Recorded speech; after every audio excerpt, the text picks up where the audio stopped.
Quite a fun one this week, actually. That's good, because my next one's quite racist, so... So this is an ancient tale that involves betrayal, probably magic.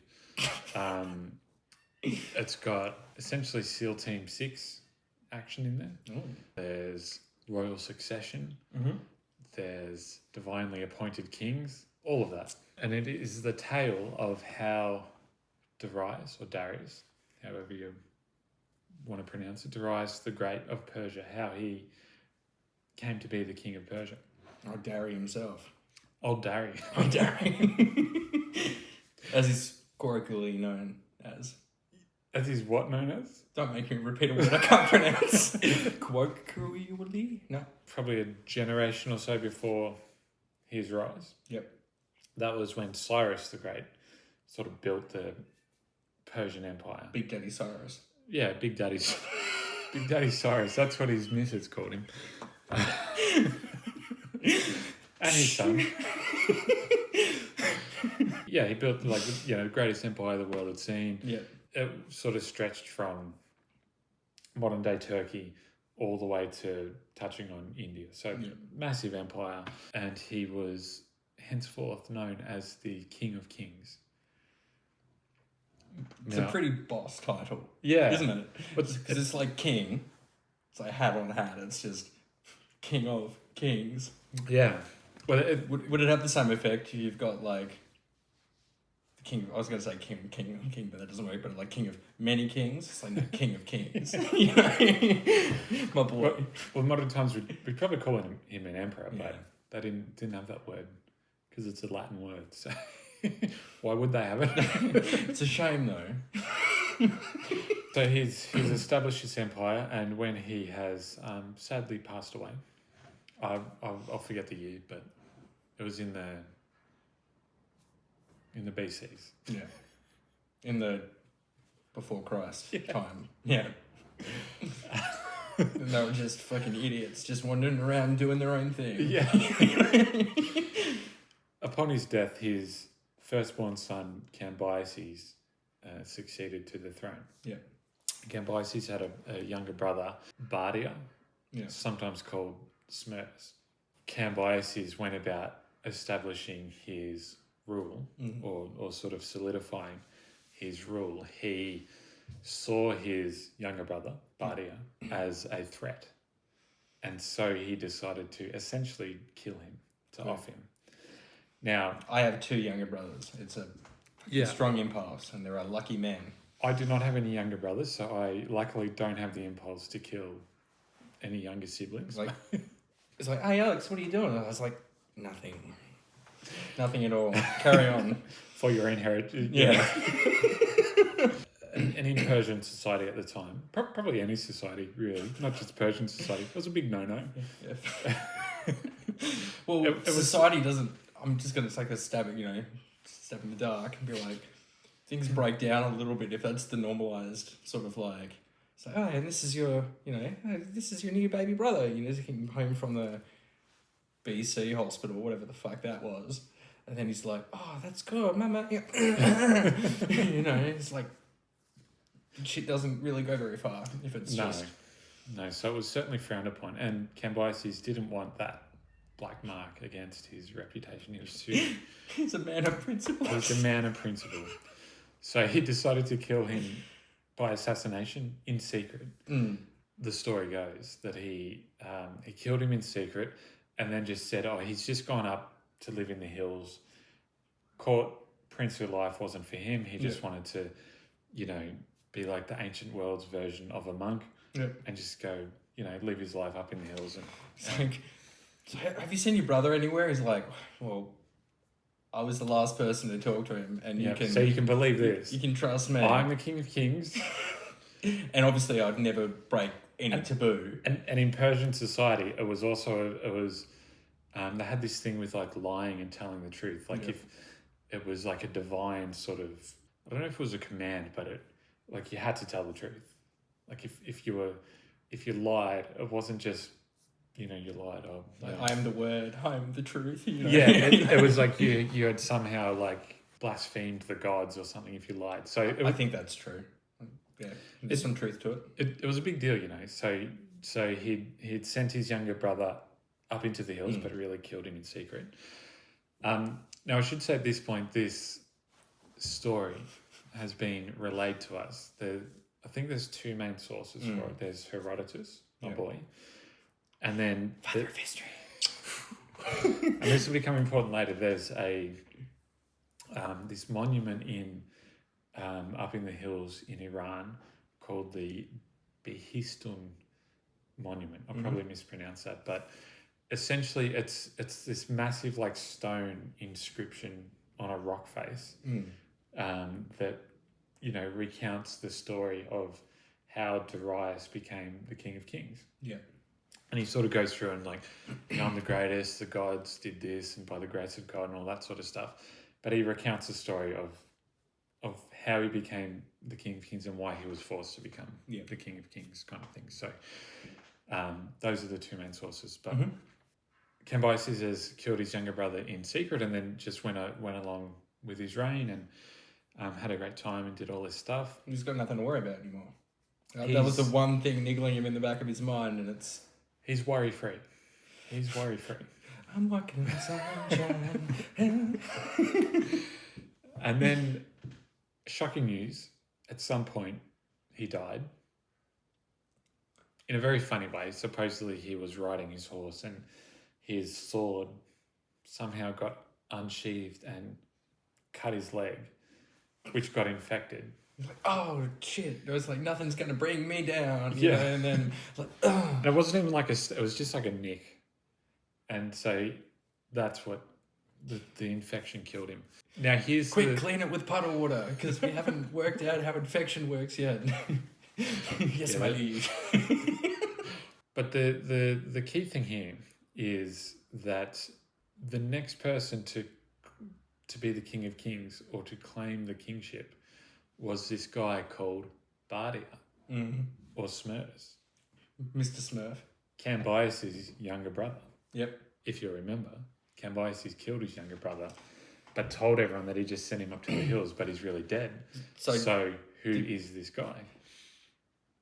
Right. So is there any evidence to suggest that maybe he came back, or are you suggesting that perhaps like a bit of a cuckold situation's come in and he's like, no, I'm Smurf Daddy, or the story is so Darius at the time, he was like a top general of Cambyses. Cambyses, in a moment of like guilt or drunkenness or whatever, told the truth to Darius. You know, when Cambyses died, and then this guy Bardia is, you know, hey, I'm the guy, I'm Cambyses' younger brother, I'm the King of Kings, I'm back from the hills. Yep. Good to go. Darius knew that he was an imposter. And he figured out that it was actually this guy, Galmata, who may have been one of the Magi. Yep. Where the word magician comes from. So it was like this sort of, like these sort of mystical priest kind of figures. And so Darius knew that this was an affront to the gods. It was not right. Everything was out of balance. So he had to do something, of course. This man's fibbing. Yeah. So he gathered a bunch of his mates and some, 7 or so other top generals, and essentially just like snuck in to, I guess, the town or the fort where this guy Bardia was. So this is where like the SEAL Team 6 thing comes in. Like you kind of have to imagine it's like, they got all their stuff and they're kind of, I got my yum-yums, I got my pointy thing, got some fresh water. You've got all the little lunch, because we would have a lunchbox or something packed, as well. So, but they've gone in, it's like, we're going to go get him. And they're sneaking through like the sewers and stuff, and like at night time by like torchlight and going from like building to building in this, I forget where the town is, but it's, or the supposed town, it's in Iran. What do you imagine the garb would have been like? Are we talking like probably not some sort of night vision goggles and stuff, but like we just like, I don't know, like a black toga, like it's like, this is my sneaky one. They probably got some ash from the fire pit and just like put it on there. got the one black guy in the crew and he's like, I don't need to. I'm Nubidian, or however you pronounce it. Yeah, so they snuck in through this town, snuck into like the royal palace where Bardia was staying, and they all killed him together. Because he was imposter. It was Gaumata. Right. It wasn't Bardia. So by together, do you mean like sort of in the Julius Caesar sense, like not one person's responsible for it? They're all like, and have a bit of that one. And I don't know. I can't remember if it's in this story or not, but it's not I'm asking you, me. As a historiologist, how do you picture this? As a historiologist, I'd imagine that they all did it together. Yeah, because they're best buds. You know, they're sneaking into towns together. They're, doing all sorts of other things together. Having their packed lunch. It's like, what are we doing? Got their sandwiches. We're going to go kill this guy. When are we going to do it? When we get there. They've offed him, but then there's a problem. Who becomes the next king? You think you'd work that out before you do it? You'd think, but maybe they didn't have a concept of the future. Christ. The events haven't happened yet, so we don't have to worry about it. Wait, we'll kill the guy, then worry about this. So, according to Herodotus, to decide who would be king, amongst them they agreed that whoever's horse neighed at the sunrise would become king. Now, Darius, sneaky Darius, smart Darius, had one of his slaves rub his hands on the genitals of a mare that Darius's horse liked. That he had the hots for. Yeah. So rubbed his genitals on this female horse, and then when the sun was coming up, he got that hand and sort of rubbed it on held it near the nostril of Darius's horse. Yeah. Went crazy. He's like, pussy. Oh my goodness. Darius became king. And then he's chipped all this into a mountainside so everyone knew about it. So that's kind of a cool story that Darius became king, and there's lots of different.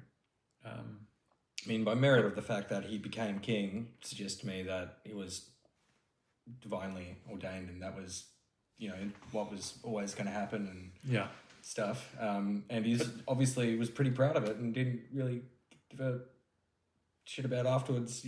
Telling people like, and this is how I did it. And here's the twist. There's a twist. That story all sounds good. Mm-hmm. According to Darius, Cambyses killed his younger brother. Yeah. And according to Darius, an imposter Gaumata rose to take the throne. Yeah. What if that's just not true? What if Darius or Cambyses didn't kill his younger brother, and the guy that rose up to took the throne was actually Bardia? Now it's just Darius just going like, there's a weak guy to lead the thing. I'm going in, killed him. Yep. I become king of kings, and this is the story that I'm telling everyone to justify that. What's there to mistrust with a horse pussy rubbing guy, It seems quite honourable. It's one of my favourite stories from the ancient world because it is our favourite quote from anywhere in history. Like, you have to believe in history, even if it's not true. It just perfectly summarises that. It's like, which one's true? Was there the imposter, or was it? Is this just Darius propaganda? That don't know. It's probably the latter, but I like that. I like the twist. I think most historians probably lean towards the Darius just sort of killed the actual Bardia and then covered it up in a sense. But even the actual historians are going to be at some level, because they can go, because of this, or Herodotus, or, it's propaganda at the time, or whatever.